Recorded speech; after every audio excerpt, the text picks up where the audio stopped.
Experience the perfect blend of flavor and ambiance in a modern setting. Join us for a straightforward yet elevated dining experience where our commitment to quality speaks to every bite and sip. Make Summit Restaurant your next night on the town. Cantork has turned 25. That's right, 25 years of building tools so good, they practically torque themselves.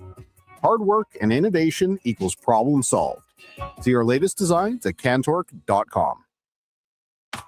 When your project can't afford downtime, call Japa Equipment Rentals. From excavators and wheel loaders to compaction equipment, Japa has the machines you need. Trusted since 1972. Visit japaequipment.com or stop our Edmonton or Calgary locations.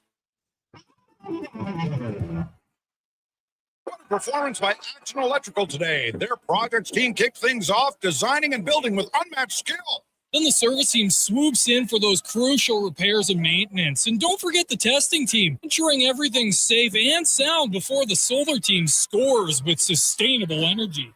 A complete team effort. Have Action Electrical bring home a win for you and your project. Visit actionelectrical.net. Canada's men's rugby team at Clark Stadium. July 4th, Canada takes on Spain. July 11th, a doubleheader as Canada battles Portugal and Tonga faces Spain. Build the home field advantage for Team Canada. Tickets at Ticketmaster. If you've got a smart speaker, get it to play Sports 1440. And it doesn't matter when you listen as we roll out the Sports Talk 24 hours a day, 7 days a week. Edmonton's home for sports radio is Sports 1440. We just dropped a massive payload at NISQ 4. It's time to unload some deals at the Truckload of Savings event.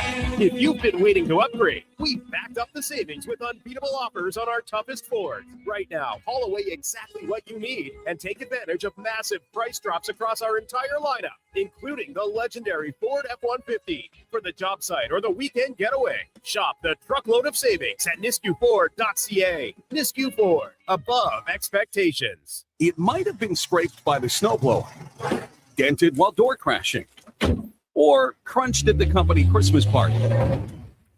At some point over the winter, your car was damaged and it's been hiding under a coat of winter grime. Then come and see Robertson Body Works. We can take care of the damage and the dirt. This week only, call and book a repair and get a complete auto detailing absolutely free. But you have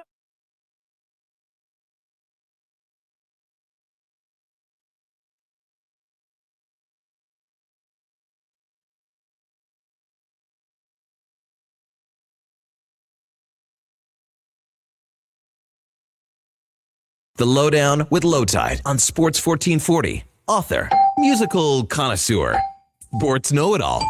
Yes, a man for all seasons. Presented by Wolf GMC Buick. We're making it easy. WolfGMCBuick.com.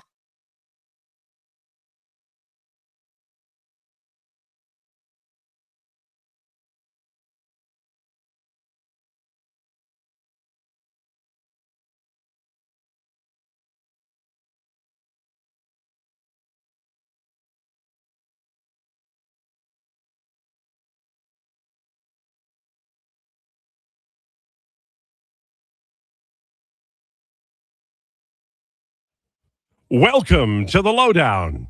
Today's show, Elks win home opener, now 2-0. Oilers active, won't stop, can't stop, no sleep till Babcock. Canadian men at the World Cup Wednesday, and the Florida Panthers have acquired all of the available Kachucks. Is that a good idea?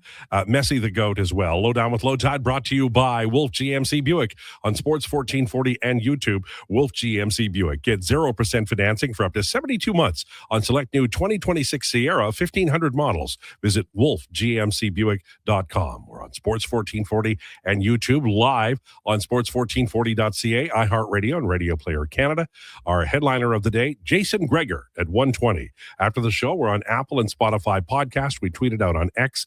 You can text anytime, 833-401-1440, 833-401-1440. Catch us on Twitter at Lowetide, at Declan Krueger, at JFenwick04. Busy day. Lots to talk about. Might have the MOP of the CFL in Edmonton. Oilers got a couple of re-signings done and Babcock on the way based on reports. And they've still got a little walking around money. We'll see how it happens there. It's time for the introductions. He gave his dad tube socks, a wallet, and a gift card from San Francisco. He found between the seats of the car he just bought. Ladies and gentlemen, it's Josh Fenwick. Josh Fenwick, everybody. Pretty close.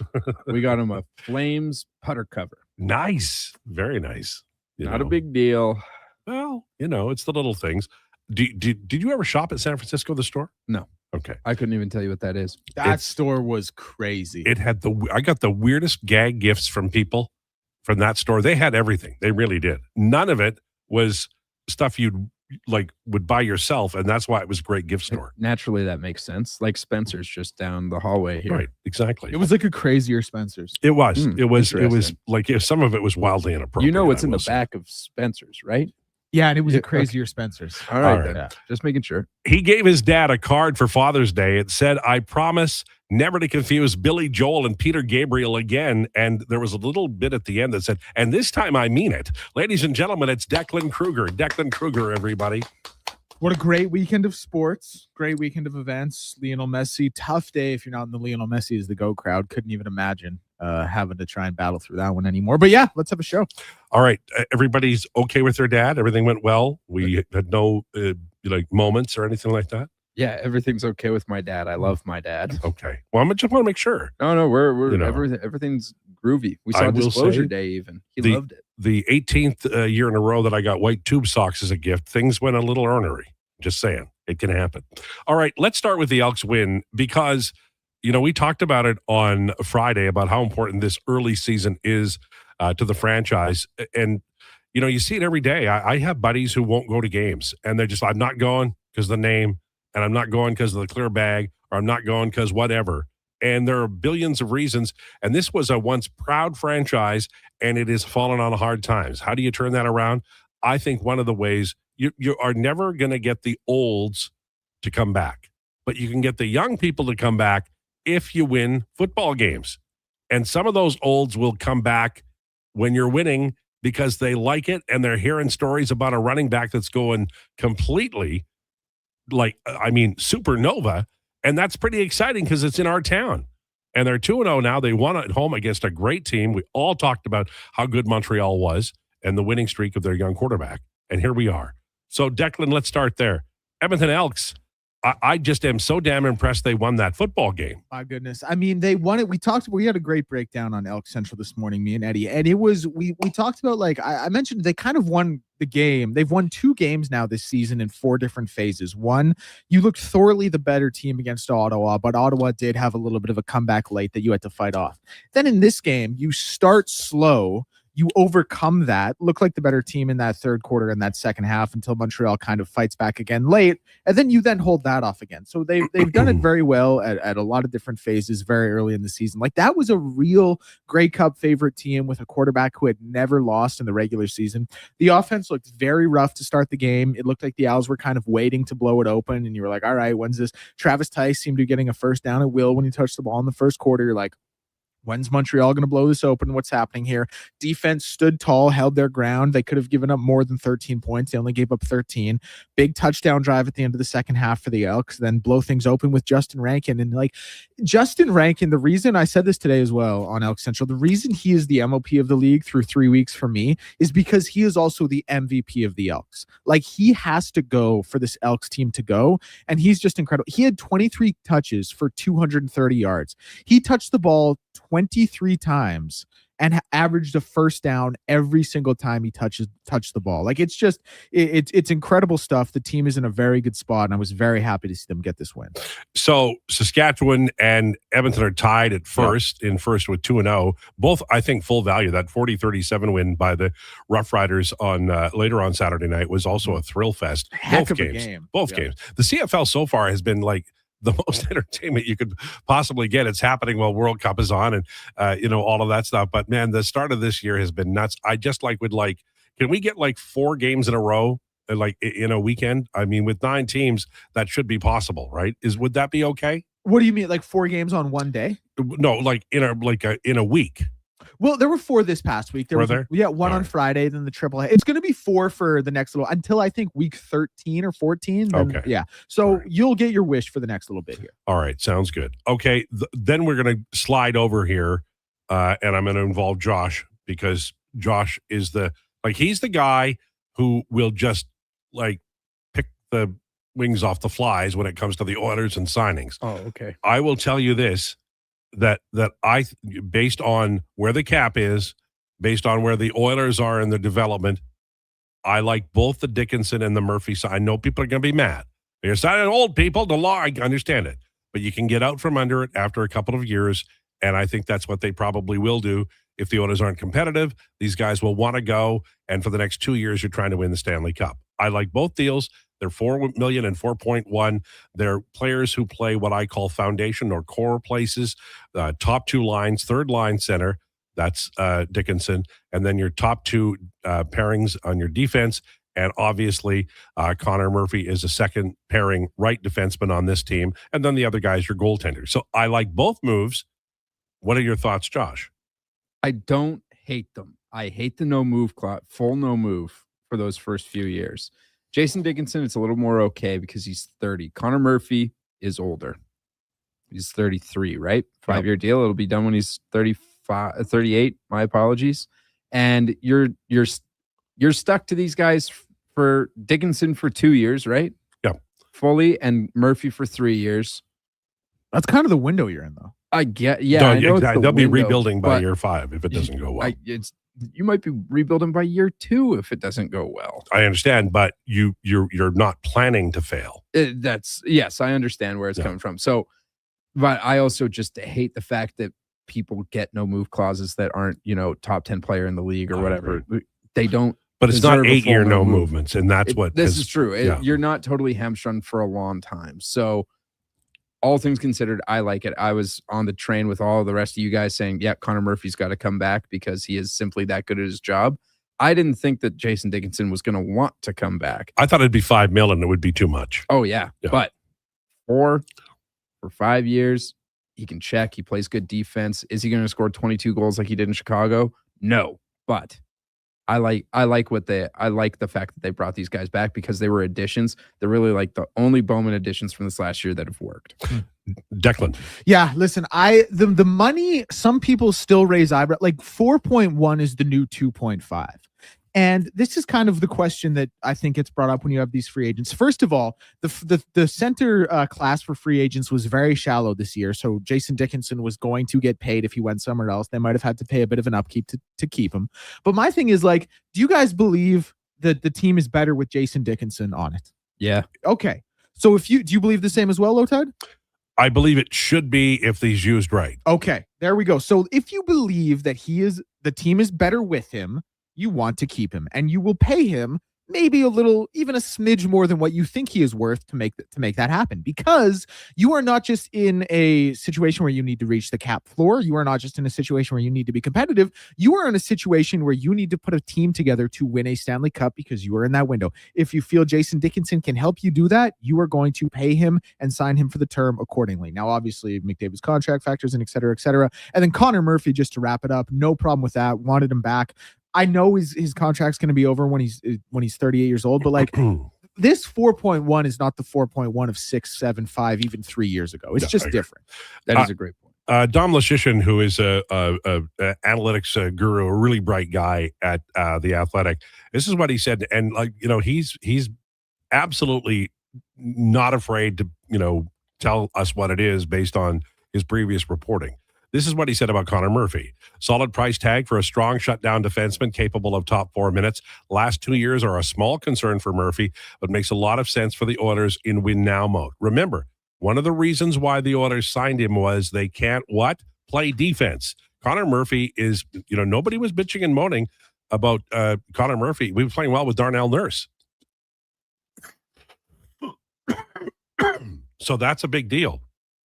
Dom also said, with regard to Dickinson, team worries here, but a better deal than expected for one of the game's better checking center line centers. Yes, Jason Dickinson, very good at his job. Sorry, I was letting you take a swig of your I water. so appreciate it. I would have jumped in too, but I was chewing. I was. Yeah, I know. You God, guys, what are we doing? There. Me and Lowetide, unprofessional again. With Josh, ready to go at the whim. This is the only other thing that I'm not loving. Just, I know, Lowetide, you're in the middle of a thought, but you are coughing and such, so I'll go with this. You do have $7.4 million now to fill out, I think it's 8 roster spots, which that would include Connor Ingram, depending how you feel about him. So I'm not loving the outlook of that. You obviously have Doc as an RFA, but now Roslovic going to be gone, Henrique going to be gone. Nurse is going to be gone. Yeah, Nurse is going to be gone to clear up. That's a great point because I completely forgot about that. That's going to clear up money. It was a long weekend. I forgot about it too. It's going to clear up money, but there's going to be, it's not going to be 9.25 out. There's going to be a little bit better. Oh, yeah. So I'm just saying, you're probably going to have about 12 mil to fill out 8 rosters. Unless it's Darnell Nurse for Logan Couture. I suggested in my Athletic article today, which is up now, I have 5 options for the Oilers. And I suggested Nick Seeler. He's 3.25. The Oilers would get around almost 6 in cap room, and they'd have a third pairing guy who could, play left side and be effective with Emerson. I like it. I right now I'm not going to say, hey, this is fantastic, but I think Stan Bowman's been doing pretty decent work. By the way, the Bakersfield Condors have brought back their entire coaching staff. That includes Colin Chalk, Keith McCambridge, Adam Krug, and Kelly Gard. They've all been extended. Now, who wants to go first on the Kachuk thing? Oh, I do. Okay, so Josh? I'm going to take this one, actually. Josh? No, I'm teasing. Declan, No. you have the floor. No, Josh, you go. Okay. I was kidding. Yeah. So, first of all, David Dwork was on the Carrier show this morning, and we were like, so just by the way, everything, the cookie crumbles, basically. Is it Kachuk, Bennett, and Kachuk on the same line? And I'm like, that is an awesome line. What that would be, that is the epitome of one of the awards that Declan and I had for our NBA awards last week, which was player you'd hate to have, or player you love to have but hate to play against. That's the line you'd love to have and hate to play against. There would be so much grease. Just and a lot of penalties. Oh yeah. Every time they came out, they would draw a lot of penalties. They would take a lot of penalties. I think also the idea of them with Barkov as their centerman would be really awesome. He didn't officially ask for a trade either, so I'm still good on the Dylan Larkin trade request thing. He did give them a list of teams, but I think that's because they went to him and said, we're going to trade you. Give us your teams right now. I think what they did was they said, would you extend with us? And he probably said no. Yeah, probably. Yeah.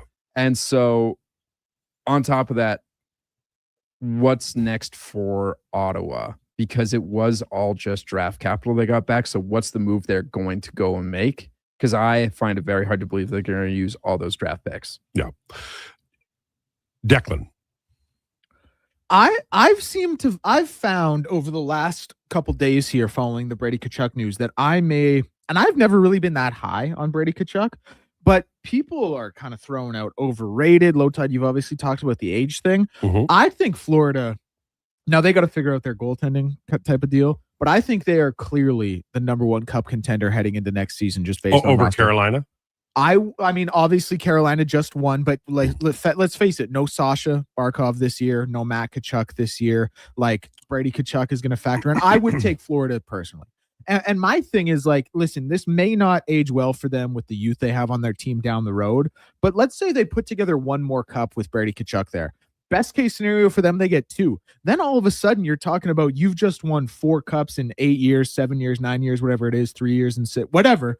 That who cares about getting older, because you will have achieved the game of hockey and really built a mini dynasty in that time. And so that's what I think they're aiming for. I think that's what would make it all worth it.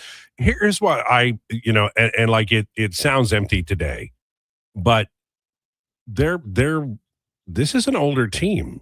Like Barkov is 30, Sam Reinhart is 30, Sam Bennett is 30, Verhaeghe is 30, Marchand 38.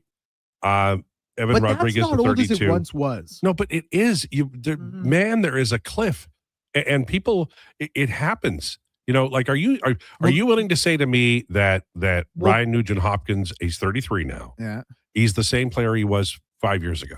Well, with all respect to Nuge, who's carved out an incredible career, I don't think. No, first of all, no, to answer your question. Right. I also don't think he's as good as the players you just mentioned. I know he had that 100-point season, but overall, I wouldn't say he's as good. And then the other thing is, like, Connor's going to be 30 next season. Oh, I Leon's understand. past 30. We're not talking about them that way. I am. I write everything I write is the Oilers got to get younger. That's fair. Yeah, that's so fair. Like, this is the problem. Florida is famous. Famous isn't always good in the National Hockey League because famous means you've had a long career and you've established yourself. And there's some age, like Ekblad is 30, but does anybody believe Ekblad is a young 30? No, Ekblad is an old 30. Ekblad is the definition of an old 30. Okay. If you were 28 years old, like he was, but I'll tell you what, people are walking around with pylons. If they go get Connor Hellebuck from the Jets, then I really like their Stanley Cup championship chances. But outside of Brad Marchand and old like Aaron Ekblad, I think he's actually younger than Seth Jones, but he feels older. But like outside of those two, I don't think of them as that old. Like you got like 30 is, it's not the prime of primes, but it's in today's hockey, it's closer to being in your prime than it is to being washed up. Do you think any of those 30-year-olds will have injury issues next year? I mean, like, it's always possible. I hate to predict it. I hate to not predict it because it can be so fit. Like, it probably. Yeah, I just think the guys, the style they play, they're rugged. They're just hell on wheels. There's no doubt about it. The power base of the NHL is in the South. Gary must be thrilled, but they're going to be an absolute like war to play against next year. I just think that this is looking to me like a team that in a couple of years is going to be desperate for youth and foot speed. And the way to beat Florida starting next year will be with legs, with foot speed. Barkov is coming off a broken leg, right? That's what it was? Mm-hmm. That could linger. Matthew Tkachuk, not 30, but he'll have injury issues next season. Yeah, I just think it's there, you know. But they're not 35. Okay. Like 30 is not that. And if they win 4 cups, who cares about youth for the next decade? So you think they're going to win 2 more cups? I think it's on the table, unfortunately. I'm not going to lock that in, of course, because things are so fickle. But like right now, you're saying Florida Panthers are your favorite to win the Stanley Cup. I bet this core of the roster, if you want to call it that, I bet they get 1 more cup. All right. I bet we could look up the odds right now. I bet you they are the leading favorites. Oh, right now they would be, but there's a lot of first blush, right? Which is hilarious because they literally don't even have a goalie signed. Yeah, that's right. Maybe they're not the betting favorites, but you got to start the season with a goalie. Did we? I didn't spend a minute watching the U.S. Open. I usually do. I just didn't have time. I wasn't feeling well. Did you guys watch the U.S. Open? I did. Yeah, Wyndham Clark, wire to wire. Eighth time that a champion, and I think a major has gone wire to wire. So impressive stuff for him. He just got up to such a big lead on Thursday that he didn't have to play his best. He basically just had to play par golf and everything was okay. Sam Burns made a great run on Sunday to get close, and Wyndham Clark, woo, man, he was really close to blowing it all away until 16.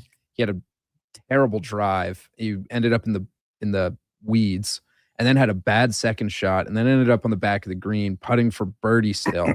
But he was pretty far away, and he drained it to put himself back up 2 strokes. Which was good because on 17 he bogeyed and he only finished 1 ahead. It was closer than I think most people. It felt closer, even though the guy was literally 3 to 1 strokes ahead the entire time. But it was a good U.S. Open. When I heard, like, I watched highlights and stuff, and when it reminded me of the best place I've ever stayed on vacation. It was a sales vacation, which that wasn't the best, but the place called Wyndham Rose Hall in Montego Bay. It's now called Dream Rose Hall Resort and Health and Spa. And oh my God, was it beautiful. So that's all I got. Wyndham Clark reminded me of Wyndham Hall, and that's what I've got. Now, is this a guy who, like, if we were next year talking about who the favorites are, would he be a guy?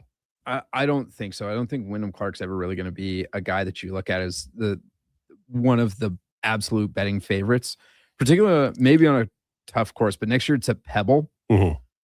I think Scotty Scheffler obviously will be at the top of that. If Rory is still absolutely slinging it like he has been this year, even though he finished at +4 or something this weekend, it's a really, really tough course. I think those guys will still be up on top. I don't think Wyndham Clark is consistently going to be a guy you look at. It's like, oh yeah, like he can win this thing, but who knows? 2-time US Open winner already. Like, I could be entirely wrong, but I think he's probably in that second or maybe even third tier of golfer you'd look Well, I'll at. take your word for it. But I wanted to know because I'm always interested in, with the up and comers in golf. All right, it's 12:23. We've blown through the first break, and we're halfway through the second segment, and we're not even there yet. On the way, we have rumors straight ahead. Jason Krueger will join us at 1:20. What's on declinations today at 1:40? Well, it will be, a little Mama MMA centric, but I definitely it was kind of a one fight main event type deal with the UFC this past week. I want to talk a little World Cup. I want to talk a little Elks as well. Okay, so it'll be a mixed bag. Yeah. A veritable cornucopia. All right, straight ahead, it's rumors. We will talk about the Oilers. Murphy signed, Dickinson signed, and Babcock news pending. It's coming soon, I'm sure. Lowdown with Lowetide on Sports 1440 and YouTube. We're delighted that you joined us. We're brought to you by Wolf GMC Buick. With Play Alberta, backing the home team goes beyond the bets. That's because your picks have provincial impact. Play Alberta is the only app in the province that puts all revenue directly back into supporting programs and services that Albertans rely on every day. By investing in the General Revenue Fund, every play, bet, and buy made on Play Alberta helps make a difference across the province. Visit playalberta.ca/Gregor to learn more. That's playalberta.ca/Gregor. Must be 18 plus to play. If you gamble, use your game sense. Do you have neck or back pain? Ever go for treatment hoping for a simple fix only to realize your stubborn spine is basically a science project with attitude? Hey, we get it. And honestly, we're a little sorry because great rehab does take proper experimenting. But at Leading Edge Physiotherapy, we don't just toss exercises into the beaker and hope it doesn't explode. We start with the right diagnosis, then mix hands-on care, precise manual therapy, and evidence-based technology. The formula your body actually needs. Science and skill with gratitude, not attitude. LeadingEdgePhysio.com. Mr. Rooter buries evidence in the desert. I didn't mean to do it. I was forced into it. Yeah, forced. But now, no one will ever know. You've done well, Mr. Rooter. You did something awful, but you covered your tracks. It's done. The last transcript that shows I did a semester of nutrition school. Uncover evidence of the proudest plumber, Mr. Rooter. You see it? Fusion Promo Marketing can make it. Fusion makes high-quality, memorable promotional products for businesses, sports teams, and corporate events. From vision to reality, get noticed and remembered. Fusion with a Z. Promomarketing.ca. Our new McCafe crafted sodas just drinks or something more. Like Sprite Berry Bliss, Creamy Strawberry Coke, and Orange Dream. All swirled with fizzy flavor and topped with silky cold foam. Only at McDonald's. At participating McDonald's restaurants in Canada. Looking for a truck that can handle anything Alberta throws your way? Wolf GMC Buick has the offers to get you behind the wheel. Get 0% financing for up to 72 months on select new 2026 GMC Sierra 1500 models. Plus, trade in an eligible 2015 or newer pickup and receive a $1,000 truck trade-in bonus on select Sierra models. Ask about bonus offers for heroes, students, recent graduates, and more. Visit wolfgmcbuick.com. Good to go. With Mortgages to Go, you'll be good to go. Mortgagestogo.ca says yes when the banks say no. That's why Alberta has trusted Mortgages to Go for over 23 years. If you need cash and have equity in your home, you're approved instantly. Guaranteed. Call 1-888-888-5998. That's 1-888-888-5998. With Mortgages to Go, you'll say, I'm good to go. At Fountain Tire, success is a team effort. They're committed to their team members and their customers. And that means treating your vehicle like it's their own and finding solutions that suit your needs. Because whatever the road brings ahead, they're on it with you. Visit fountaintire.com today. To the person who doesn't know a dahlia from a dandelion, hi, your Safeway PA announcer here. Don't worry, that's our job. So enjoy our wide range of custom bouquets, build your own, and other seasonal options. Whether you know the names or not, that's the beauty of it. Whether you're celebrating a birthday, an anniversary, or just need a pop of color in the man cave, just say the occasion and our floral team will take care of the rest. For fresh flowers, visit a Safeway near you. Looking for mental health or addiction support, but not sure where to start? Contact 211. 211 Alberta can help you navigate treatment and recovery options, counseling, crisis services, and more. And because life's challenges are often connected, they can also help you find food, housing, and employment support. It's free, confidential, available 24/7, and offered in more than 240 languages by phone. 211 Alberta. One number, countless connections. A message from the Government of Alberta.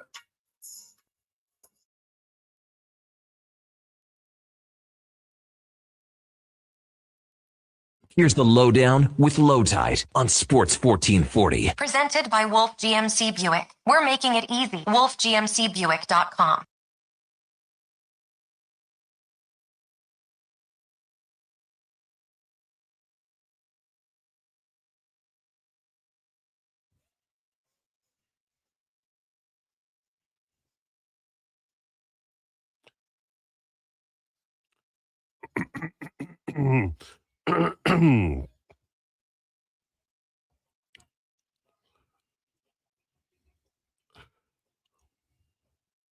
This is the Lowdown on Sports 1440 for Wolf GMC Buick.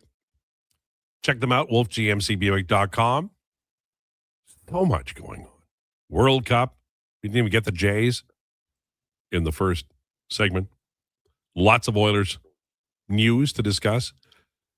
It is time now for Rumors, brought to you by Harley-Davidson of Edmonton. It's riding season. Harley-Davidson of Edmonton has your next bike waiting for you. Huge selection of new and pre-owned test rides are available. Locally owned and operated since 1980 on the Yellowhead Trail or at hdedmonton.com. All right, the Oilers have signed Connor Murphy to a long-term deal somewhat similar to the one that Jason Dickinson got. A couple of changes, $4.1 million as opposed to $4 million, so it's $20.5 for the 5 years. And the contract eases a little later than Dickinson, but they're pretty close. And mostly people are positive, but there's a sense of, well, you know, they're not team building like, you know, Carolina, sure, but since 2015, the urgency has been there. You got to surround Connor McDavid with players who can help win. So Connor Murphy is a second pairing right side defenseman. Does that have value? Hell yes, it does. We all know this. It's a really, really hard position to fill if you don't have a guy. The Oilers can't play defense with a Tinker's Dam, but that's what Connor Murphy does. So that's a positive too. And Jason Dickinson is a really good penalty killer. Oh, the Oilers have problems there. He's also a really good shutdown centerman. He has been effective as a suppression center against good competition. Now, he's never played on a line that can score well, so your goals against per 60 are going to shine. You're not necessarily going to score more or a lot more, but in situations like 5-on-5 own zone face-offs on penalty kill, and sometimes when you're at home and Connor McDavid and Leon Draisaitl maybe could take advantage of a team that doesn't line match so much, and you find a way for Dickinson to win the face-off in his own zone, quickly change lines and get McDavid out there, it gives you an advantage. When you're line matching, which Mike Babcock will do, I believe, there's going to be great advantages created. Chris Knobloch didn't do that. And he always said, well, I'm more concerned about getting my guy out there. And this is a big part of what we're going to discuss in the next few weeks. And that is this. Chris Knobloch said he just worries about getting McDavid and Draisaitl out there when they're fresh and ready to go. As soon as they are, they get them back out there. Now, he said that, but we have to assume that part of it is because that's what the superstars wanted. And what Mike Babcock has to do is he has to get Connor McDavid and Leon Draisaitl to buy in. And he has to get them to buy into the idea that they're more effective playing specific minutes than they are just going out there and playing willy-nilly. And the Oilers have been easy to play against because they make it easy to play against. They you know, every year in the spring we go, God, these guys have played a lot of hockey. Yes, they have. Because they're like they they've never been coached by somebody who's going to tell them the truth. And the truth is you're more effective when less is more. And so you end up playing your heart out and give everything you can, and you're just frustrated at the end. But part of it is you. Part of it is that you are taking on the A, the B, and the C roles, and you're just not, there's not enough left. And I don't know that Jason Dickinson is the answer, but I think he's a pretty good bet. And I don't know that Connor Murphy is the answer, but I think he's a pretty good bet. And if Babcock can do that, then he'll own this city. They still need a goaltender. And I don't know that it's Tristan Jarry. But such as it is, they had to make these decisions to sign these men before July 1st. They're not the key component, but they are part of what I like to call the foundation. Foundation pieces are the top two lines, the top two pairings, the starting goaltender, and the number 3 center. Dickinson is a number 3 center. Murphy is a second pairing right defenseman. So you signed them for $8.1 million next year. The cap has gone up. That's a reasonable amount, as my learned friend Declan Krueger said a minute ago. And we are here. So the rage among Oilers fans about everything is like 11, to borrow a line from This Is Spinal Tap. Oh my God, this is a terrible move. Well, it is a terrible move if you're building like Carolina. The Oilers have never built like Carolina. In fact, I will tell you this. It's too late in the McDavid era to start building like Carolina. If you want to do that, wait until McDavid's gone. Then you can do that. So what they've done is they had 2 holes on the foundation part of the roster, third line center, second pairing right defenseman. They solved it with trusted veterans who are a little older. There's no doubt about that. And they signed them to too many years. There's no doubt about that. But right now, and next year, these guys should be able to help. And that's, honest to God, all you're looking for in free agency. And I do think, with respect, they signed them to a little bit of a discount. The word we got about Dickinson was he was going to be around $5 million. And Murphy was less talked about because everybody assumed the Oilers would sign him. These are good deals. I know, like, there's pressure on fans to, well, look at this. I read on Twitter that Bowman has no brains. Well, okay, it's easy to be critical. And betting on the downbeat on anybody over 30 is easy to do in the National Hockey League. But if you're Stan Bowman, you can't act like you're the Carolina Hurricanes. It's too late. You need to sign guys who can be plug and play and counted on. And he did. And that's it. That's they didn't spend all the money. I'm going to cough now. Can somebody talk? Yeah, I think we can take this one for a second. Huh? I know that was such a funny bit. I did in my own head saying we'll take this one and then like. Well, I thought it was clever. Yeah. I'm glad, and it probably went over everyone's head, but in my mind, I was like, I'm gonna have the funniest setup for this joke ever. Do you know what though? I find that a lot of my life is spent me saying something so funny and then people not reacting. Listen, I'm right there with you, Lowetide. That sentiment in itself was funny. So my only thing that I wanted to kind of we thought Jason Dickinson could get 5 on like the open market because of the lack of centers that were in the free agent class this year. But like my thing with Jason Dickinson is like, do you guys think Jason Dickinson, even though I talked about the cap going up, do you think he's a $5 million a year player? Well, he's a unique player in the sense that but my thing with Jason Dickinson is like, even as a 3C, you got to be able to score a little bit. And he's never really scored that much outside of 1 year where he had 20 plus with Chicago on a really bad Blackhawks team. But have you noticed who he's playing with? No, I know, but like I just need a little bit more offensive value. Well, like, listen, he does a lot of really good things, but 4 points in 17 games as a third line center, like that's not a $5 million player to me. But then he scored in the playoffs. Yeah, but okay, he's got 7 career playoff goals in 44 games. Like I know he had 2 and 4 last year. That's cool. How'd that series go? Like, you know what I come mean? on. They were all banged up. With a bad leg. Yeah. You guys are gonna sit here and tell me Jason Dickinson is noted playoff scorer when he has 7 No, goals no, in I'm not saying he's 44 a career noted But games? you're playoff framing the scorer. issue a little bit, sir, with respect. Well, but he's not an offensive-minded player. I understand that. Right? But, Like, that's but kinda- you throw stats in an injured year, a short playoff, and we're going to push back. Okay, well let's take that year out. He would have 5 goals in 40 career playoff games and 9 career points. Like it's just, I know it was good last year that he scored 2 goals. That's awesome. I just don't think we can hang our hat on Jason Dickinson, the offensive centerman in the playoffs. But nobody's doing that. Nobody's saying he's an offensive Right. centerman. Yes, like that's exactly. the exact thing he's not. And that circles back you're to- looking past what he does well and No. focusing on what he doesn't well. I'm not looking past it, but I'm just saying and listen, he didn't come in at 5 million, so the point is a little moot anyway. But I'm just saying for a player at that, like I just want a little bit more off. Is that too much to ask for my 3C? A little bit more offense. I don't think you're going to get like he had 1.07 points per 60 at 5-on-5. And I think that's fourth line. That's yeah. But he's a third line guy in terms of what he does against. Do you remember Chris Russell? Oh yeah, I like Chris Russell. Well, people got mad as hell at Chris Russell, but he didn't help the offense at all. But his shots against per 60 and his goals against per 60 were always routinely either the best or close to. So what does he do? He suppresses opposition offense. He doesn't deliver for his own team. You've got to get guys on his line who can do that.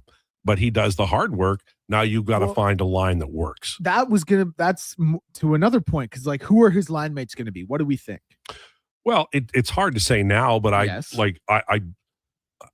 everybody's going to hate this, but I would like You to would see. not want Nuge on the left wing. That's Yeah. exactly right. Yeah. And I don't I think see that'll that. happen. But And then I just think like Nuge is, I don't know, man. Like I just think offense would really die on that. But Nuge is obviously also a very good 2-way center, so that's what it's there for. But well, what do you want from the line? I want a shutdown line, and I want a line that can go out against the other team's best when they're in their own zone. I think Nuge is a guy you want to have there. I want that first and foremost. But I don't. Well, I just need a little bit of. I just need a little bit more depth scoring than I think we're going to get from a line centered by Jason Dickinson. That's it. That's all I'm saying. Yeah. But I just also think when you're a team like the Edmonton Oilers, when you have Zach Hyman, Leon Draisaitl, Matt Savoy, Vasily Podkolzin showed what he was this year, Kasperi Kapanen if he comes back, I think you're less worried about the offense, and you do need that defense to shut a thing down. So if Jason Dickinson only gets you, I don't know, let's say 13 goals next year because he'll be playing with Ryan Nugent-Hopkins. He's not. He's had 13 theoretically. goals once in his career. That year that he scored 22? He's never had 10 other than that. I feel like you're arguing. Look at this lovely lake, and behind you, like everything's on fire. You're missing the get point that. of why I you get- signed the guy. Well, I'm not missing the paying point him because I have for- touched on it. But no, I'm just but saying. you're avoiding the point. No, to- because to- I've touched on it. And I've said No, but yes, that is first and foremost. You go, okay, this thing Guys. that he does, I agree. But what he doesn't do is why he's worth the price, the $4 million. If he did that, he'd be worth $8 million. Well, I would never pay him $8 million. I understand that, but he's just not like a scorer, so you're never going to have that. Let's do this. Why don't we do this? This is Chicago Blackhawks last year, goals against per 60, okay? And this is guys who played more than half a season. Just bear with me. This will take a minute, but I think it might be instructive. That's right. He was half of the best penalty kill in the league last year, and they are another part of the penalty kill. And that was on the Chicago Blackhawks, who couldn't stop anything 5-on-5. Yeah, they were just not They were good. bad. Okay, this is goals against per 60, and I'm going to try to get the guys who were under 40 games out of here. Landon Slaggert was 1.79, which is a great number. Ilya Mikheyev was 2.36. Colton Dock was 2.55. Donato 2.73. And then we get to Dickinson at 2.92. Teravainen was in there, 2.89. After that, there's Bertuzzi, Mangiapane, Nazar, Ryan Green, Frondell, Oliver Moore, Connor Bedard, who was with 354 goals against per 60, Burakovsky, Lucas Reichel. That it's a long list. The point being that this was a terrible team. He did his job. It's not as noticeable on a team like Chicago because they're so bad. If they can get this center with wingers who are good two-way players, but also have some snap like Ryan Nugent-Hopkins. Like if you put him with, you'll never do this. It would be the dumbest thing to do. But if you put him with Nugent-Hyman, for instance, now that would be a really good suppression line with some offensive firepower. You'd never do it, but you get my point. There is value in being able to suppress. And remember, he's suppressing. He didn't have good line mates. And for the most part, they didn't have great defense either. I think over a year, people will appreciate him, and they got him at a good price. The issue I have is the 5th year on both contracts. That said, the Oilers do that, and they at least got themselves a little bit of leeway by lightening the load in terms of when they can trade them. All right, it's 12:43. We're all over the map time-wise. Hour 2 will be better, right? Sure. I think hour 1's been good. Okay, you were saying something about YouTube comments. Do we want to get to those after the break? Yeah, we can do that for sure. All right, we've got more than usual YouTube comments today. So Declan is going to fire away, and we're going to respond to them straight ahead. Lowdown with Lowetide, brought to you by Wolf GMC Buick. Diamond Rides is one of Alberta's premier specialty charter companies. With our luxury motor coaches, we provide our customers with the safest and most reliable ground transportation services. Our seatbelt equipped top-of-the-line motor coaches have become the preferred carrier for many local sports teams, tours, corporate outings, and other various travel needs across Western Canada.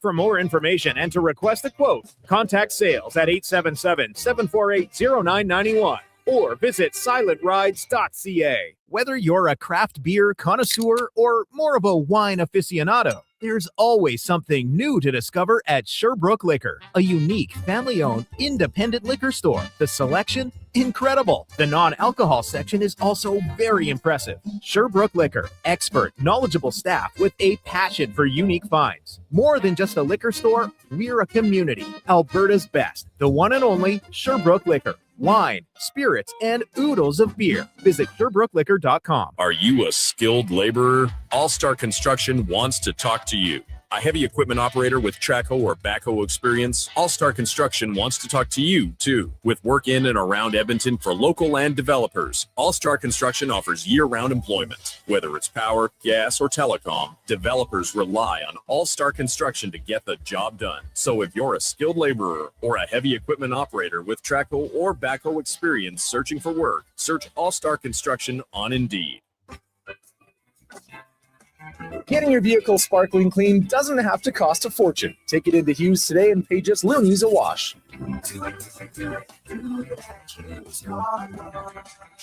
us at HughesCarWash.com. Got a car you're ready to part with? Find out what it's worth. Fast, easy, and totally free at Go Auto.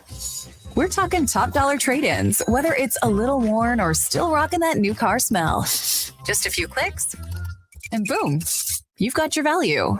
Text value to 780-777-7777 to start. That's value to 780 all sevens. Why guess what it's worth? Let Go Auto show you the money.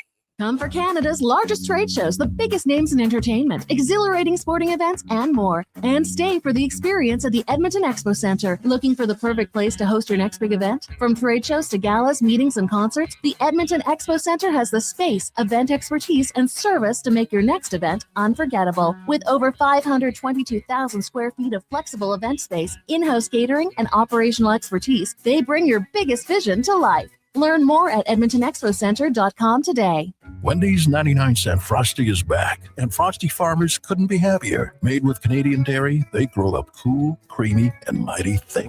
It's farm to Frosty. Get a small 99-cent Frosty until August 2nd at participating Wendy's. Taxes extra. Legacy Heating and Cooling is serious about cooling. In fact, we offer multiple ways to cool your home. So you better call Legacy. Call Legacy. If you're looking for traditional air conditioning, we got you. Call Legacy. Call Legacy. Or ask us about a heat pump to help you heat and cool. Call Legacy. Call Legacy. Cool with AC or cool with the heat pump. Cool your home with Legacy Heating and Cooling.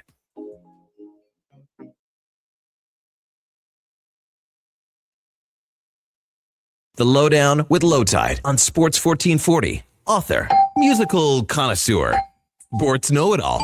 Yes, a man for all seasons. Presented by Wolf GMC Buick. We're making it easy. WolfGMCBuick.com.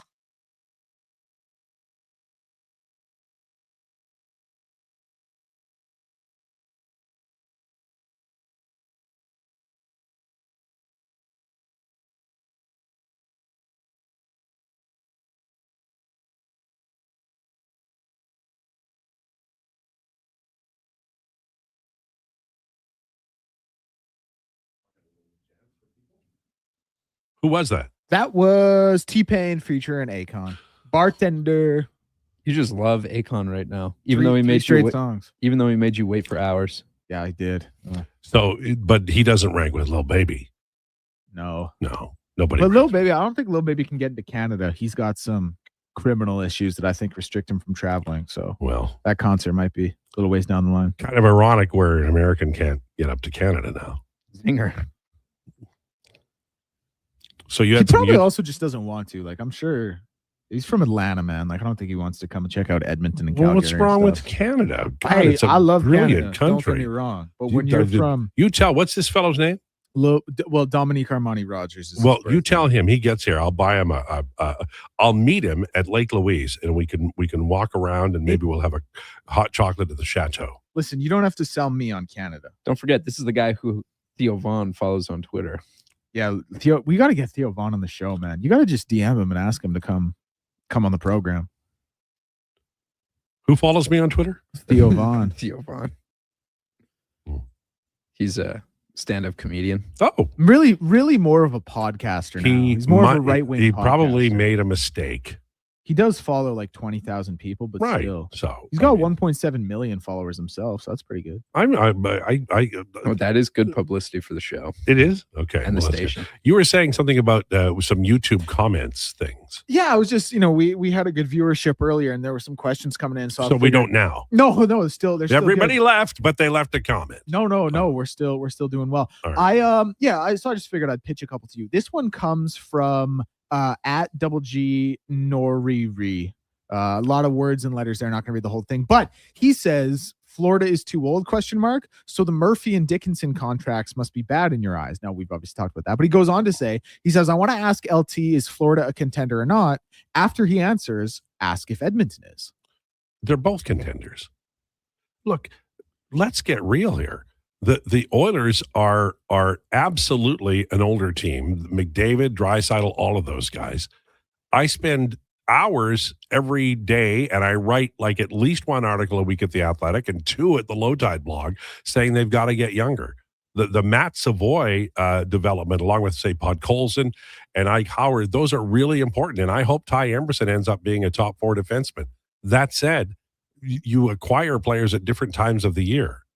And with respect, the Florida Panthers sending away a bunch of draft picks for a player who, I mean, where does he rank in terms of Florida Panthers players? Would you say he's the best player on the team? No. Second best player on the team? No. Third best player on the team? I might say third. Okay, he's the third best player on the team. So I'm assuming you have Barkov ahead of him. Yep. And then Matt Tkachuk ahead of him? Yep. And he'd be number 3. Yeah, I mean, no, the other guys are junk. We admit it. Listen, like Reinhart is so. He's no good. Reinhart's an incredible He's player. a bad player. Hey, Reinhart, Oilers fans will never want to admit this. He's a better version of Zach Hyman. Now he's a more expensive version as well, but I digress. Had a hat trick to close out the Stanley Cup he's a Finals. great player. Bennett, like, he's weird because he doesn't have really regular season numbers, but he's kind of a playoff performer. But we've already established that Brady Tkachuk's the third best player. So why are we talking about these goofs? I'd probably say he's the third best player. All right. So the Florida Panthers gave up a lot of their future at a time when at least somewhat they should be thinking about, who's coming up, who's young. That's my point, is that they are, the heart of their team is old. That foundation that I talked about, they're mostly over 30 with exception of the Tkachuks, who barely are mid-20s. They're barely 30. I understand like, that, but I'm old. not saying they're not going to be competitive next year. That's not my point. My point is that you are now the window, what, 2 more years, 3 more years? 5, I'd say. Oh, I'm sorry. I disagree. With respect, Brady I disagree. Tkachuk will be 31 in 5 years. Okay, Brady Tkachuk. Now, how old? Maybe 4. How old 3. will Barkov be in 3 years? He'll be 35, and he's Okay. coming off a big injury. So yeah. So that's my point. I'm not saying that today. Why? Like, If they win 2 more cups, who cares? I understand that. I didn't say that like they shouldn't have made the deal. I'm just saying there's some danger there. And the Oilers have had the danger. I've talked about this for 2 years. The Oilers have that danger, and thank God Savoy came along, and they need Podkolzin and Savoy and Ike Howard. You need to have young players. Number one, because it's inexpensive to have young players, and number two, because everybody's getting old, and when the cliff is hit, even Connor McDavid, God love him, will hit a cliff. You need to have somebody who's ready to step up. And that's my only point. If you looked at 24 and under on both the Oilers and the Panthers, not good. What was the other question? Oh, yeah. Another one that came in here from at CPT Man 2152. He had said, and listen, my initial reaction to this question was no chance, but people on the YouTube chat seem to be echoing it a little bit. Does Ottawa become a landing spot for Darnell Nurse? I said no way. I don't think so. I think he wants to be in this, like, Eastern Seaboard U.S. was the word we got. Who's on the left side of Ottawa's defense? I'm thinking that it's pretty good. I don't think they need Darnell Nurse, do they? No, I don't think. I think there's a lot of reasons he wouldn't go there. Their left side, by the way, Jake Sanderson is their top pair. Very good player. They got Thomas Chabot as their second pair, and then Tyler Clevin playing as the third pair. So the guy that I want on that team, I mean, I would move heaven and earth. I would love to have him, Arton Zub. I just love him. I always have. But Sanderson, Zub, Chabot, Jordan Spence, it's pretty good. I mean, I don't think I don't think they're a team that would be in the race for Nurse. Just my opinion. JMO, as the kids say.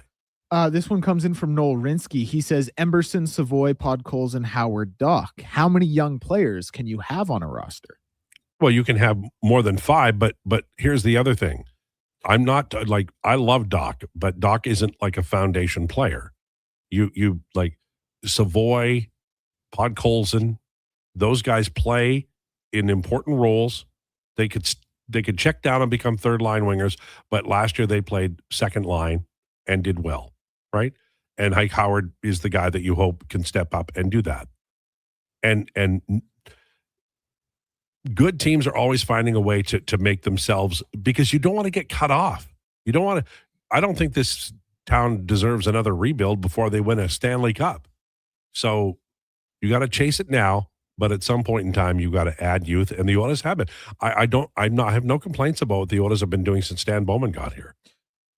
I also just look at like the age thing, and I think like it's situational, right? Because you look at like, let's just look at the 9 oldest teams here. Some of the teams for this upcoming season, as it stands right now, some of the teams there, you got Edmonton, Carolina, Florida, Colorado, Golden Knights. When you look at like the bottom 7 youngest, some of the teams in there, Ottawa, Philly, the Rangers, the Sharks, the Canucks, the Blackhawks. Now, granted, San Jose is kind of on the upswing, but it's like, of all those teams, you would probably rather be in the spot of all those old teams before all those young teams, in the terms of trying to win a cup immediately. Yeah. Again, this is the 12th time I've mentioned this in this particular segment. I'm not talking about next year. But flags fly forever. That's my thing. Like, sure. That's why I endorsed the Oilers signing Murphy and signing Jason Dickinson. I think those are good things for a team that's trying to win the Stanley Cup. And getting Tkachuk is a no-brainer for Florida, but they gave up a lot of the future. That's my point. At some point in time, you got to start by thinking about younger, or you end up totally rebuilding, and that takes a long, long time. But the Calgary template is actually pretty good, the way Conroy's doing it. It's easy to. It's a little easier to send your franchise into a rebuild when you've won 3 cups in 4 years, though. Oh no, but again, I'm not saying that Florida are donkeys. I'm saying that this is, everybody's talking about Florida being the favorite to win the Stanley Cup. Great, that's a great move they made. Now you might want to try to recoup a pick or two down the line. They spent a lot on him. They did. And it's not. Somebody said to me today, it's like Pronger being traded, and I'm like, okay, but like Pronger being traded by Edmonton ended any hope of the Oilers like ever competing for a Stanley Cup for what was the last time they were in the final. So it was from 06 to 24, 18 years it took them to get back. I don't think that Ottawa is like so far away from Stanley Cup contention after this trade. They can make some moves. They have a young team coming up. They can recover from this. It's not the best thing. I mean, they obviously would rather keep their captain. But I don't think Tkachuk to the Senators is equal to Pronger to the 06 Oilers. I think he was more important than that. All right. On the way, Jason Krueger will join us in hour number 2. We'll have more of your comments as well. We will talk about the signings, the inevitable Mike Babcock announcement as the Oilers' next head coach, and we'll go from there. This is the Lowdown with Lowetide, brought to you by Wolf GMC Buick. It's time for an update with Declan Krueger. This is a Sports 1440 update. FIFA brought to you by Elks Nation. For all your Elks coverage, you can visit elksnation.ca. Articles, podcasts, and more. The best green and gold coverage all year round online, elksnation.ca. Argentina scoring in extra time here, the 94th minute, to take a 2-0 lead on Austria. They will win that game and improve to 2-0 in the World Cup. Other games today include France and Iraq at 3, Norway and Senegal at 6, and Jordan and Algeria at 9. MLB action will get going at 4:10 with the Yankees and Tigers, Royals and Rays at 4:40. And the Blue Jays will play host to the Astros, a 5:07 first pitch, and it will be Dylan Cease on the bump for the Jays. Here in Edmonton, as you've heard on the show in the first hour, the Edmonton Oilers retaining Connor Murphy on a 5-year, $20.5 million deal. And Steve Staios coming out and saying Brady Tkachuk did in fact ask for the trade, but the Sens not planning on taking a step back. I'm Declan Krueger. This has been a Sports 1440 update. Sports 1440, Stingray radio station. CHJR broadcasts from West Edmonton Mall and Wetaskiwin. Download the free Stingray music app and listen wherever you go. Boxing Day is back at the Brick. Find amazing deals all weekend long, like save $1,000 off a genuine leather reclining sofa. Save up to 40% off select mattresses, plus get a 10% instant credit to use towards sleep accessories. And find the lowest prices of the year on select beds, dining tables, and chairs. Don't miss the return of Boxing Day this Saturday and Sunday, only at the Brick. Exclusions apply. See you in store for details. The Brick, saving you more. If you've got a smart speaker, get it to play Sports 1440. And it doesn't matter when you listen, as we roll out the Sports Talk 24 hours a day, 7 days a week. Edmonton's home for sports radio is Sports 1440. Say hello to your new favorite drinks. Introducing new McCafe Refreshers. Icy cool, undeniably refreshing, and available in 3 flavors. Strawberry watermelon, mango pineapple, and blackberry passion fruit. Only at McDonald's. The Riverhawks return this weekend for First Responders Firework Friday. Enjoy Country Nights Mechanical Bull on Saturday with Daisy's Saloon. Then Boston Pizza presents Baseballs and Body Slams on Sunday with a real wrestling ring. Fun for the whole family. Tickets at GoHawks.ca. At Fountain Tire, success is a team effort. They're committed to their team members and their customers. And that means treating your vehicle like it's their own and finding solutions that suit your needs. Because whatever the road brings ahead, they're on it with you. Visit FountainTire.com today.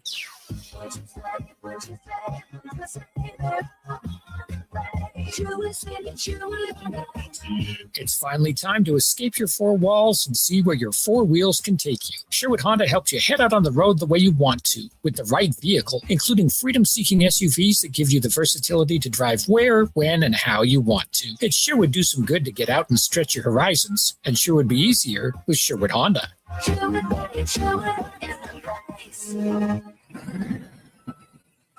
Bashaw Concrete Products. From concrete and septic tanks to blocks, precast water pads, Jersey barriers, and aggregates. Farmers, contractors, homeowners. Plan your next project at BashawConcrete.com. Family owned. Over 60 years pouring. Bashaw Concrete Products. Once again, start here. BashawConcrete.com.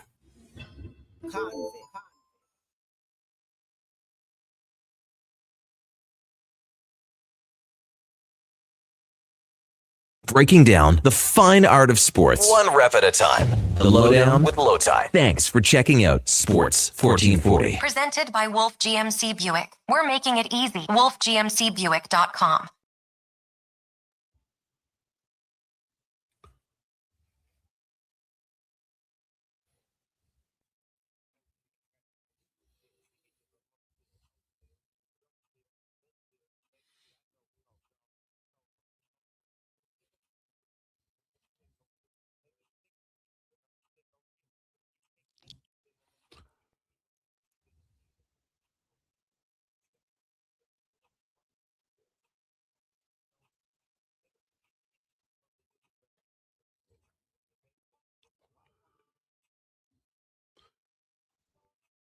This is the Lowdown on Sports 1440, brought to you by Wolf GMC Buick.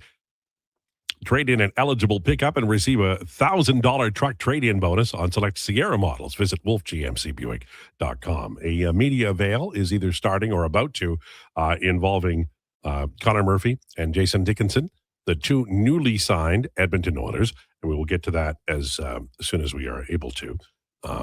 These things tend to be a little bit loose in terms of their start time, but it'll be good information and interesting information I'm sure you'll enjoy. If you missed it, the Oilers signed Dickinson yesterday, Murphy today. Similar contracts, $4 and $4.1 million, 5-year deals, some protection, no trade, and then no movement, and then no trade, easing after a couple and 3 years, respectively, with Dickinson and Murphy. It's been the subject today. Of course, the other big shoe that's going to drop soon, based on what we know, is Mike Babcock being named head coach of the team. And I was reading today, I think it was Elliot Friedman who had said that when the Oilers leadership group had a meeting with Babcock, they were very frank with him, and he was frank right back in terms of what changes needed to be made. And I guess that's where we are right now. It reminded me of the old Babcock comment about Todd McClellan playing Connor McDavid too much. That was in 2015. So it's going to be an interesting summer and fall when Mike Babcock arrives. So I wanted to give you a heads up on that. That media avail will be coming right up, and we'll take it to you as soon as we are able to. I would agree with LT on the Panthers. I've said before, the playoffs and the Avs were swept by the Knights. There are no super teams in the NHL's current format. It's a team game that wins. Colorado's team on paper would have been enough to win a game against Vegas, even with injuries. There's only so much capital. Teams have to acquire superstars as well, and Florida just unloaded 3 firsts and a second for Brady Tkachuk. It does become top heavy, and that's the issue, and that's the worry. But, you can't blame the Florida Panthers for acquiring Brady Tkachuk. That's a hell of a deal, no matter how it came about. LOL, this is from James from the Hood. LOL, the Panthers gave up some futures, but Tkachuk is still young. He's not 30 or 31. He's 28. So I think this is great work by Zito. Panthers will be a wagon for another 5 years, James from the Hood. I think we only disagree on the number of years that they have as a window. I think this shortens it. You say 5, I might say, less than that. But I think that getting Brady Tkachuk was a good move for Florida Panthers today, and certainly for the next 12 months. And that's, I think, mostly what NHL teams care about. I think we need a top left defenseman and a top winger and a goalie still. I want Ekholm, Nuge, and Hyman moved down the lineup. Chomskers. I would just push back so strongly on Ekholm. I know he's older, but I looked at those numbers. I wrote an article recently at The Athletic. He's pristine. He is absolutely pristine. All right, we're going to go to the media avail. Jason Dickinson, Connor Murphy, Edmonton Oilers, signed, sealed, and delivered. Here we go. For me, mainly, I would say through how positive the experience was after the trade deadline. Being a part of Edmonton, my family and myself just felt super welcomed, and really felt like we hit it off with the team, with the families, the wives, kids of having a 2-year-old now. Wanting something that wherever we are, we're going to be happy and comfortable with, living in a city, wherever that may be. And then with the team, the hockey environment, with the high-end talent and the ceiling of what the team is capable of, really strives a lot of motivation and passion that I felt revitalized with since being traded. So it made that excitement feel like a top priority to keep it going. And there wasn't another situation, a feeling that could have capped that going to free agency. Yeah, I would just echo what Murph said. As soon as I came in, it felt like a place I wanted to be for a long time. And, like you said, we connected with the guys really easily, and it's a great place for our families to live and grow. And then you get the itch. Like as soon as you start playing serious hockey, and although we lost in the first round, it sucked. I have that itch to keep going with this group. It's not just an itch to be in the playoffs. It feels like unfinished business almost, that we have a good group that can push this forward, and I want to be a part of that. And my second question would be, I mean, at the moment, the team doesn't have a head coach. There's a lot of speculation that it's going to be Mike Babcock, who comes with some baggage, whether you guys are, plugged into some of that chatter or not. I'm just wondering how you feel about the possibility of having him as the coach, given what some other players have said about him and that he hasn't coached in the league for a few years. Thank you. Yeah, I don't know. It's hard for us right now to speculate after our mind's kind of just on signing and excited to be with the guys and group, with the team. But it's hard to speculate. I think just in general, the one thing I feel about the team that we've been a part of there is being more of a veteran group and a very mature group. I feel like whatever coach comes in and whatever they try to implement accountability wise or structure wise or discipline, I think guys will handle it, and I think guys really want to be coached. So anything that's thrown this team's way, I think they're really grasp it and try to get the best of each other with whatever's given.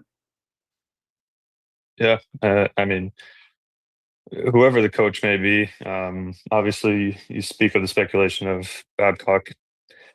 If he's reinstated by the league, then he's welcome to coach in the league, and there's no concerns about that. So it's exciting that it's a possibility. He has a great track record.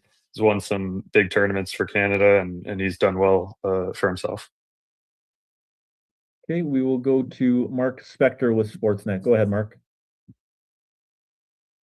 Thank you. I would say Connor, I'll ask this question too. Is there a bit of did we figure out kind of what went wrong last season beyond the injuries in the playoffs? Like I'm talking the way the team played. And does this season need to take on maybe a bit of a different theme, vis-a-vis keeping pucks out of our net or whatever it might be? What do you think about that heading into a new season here?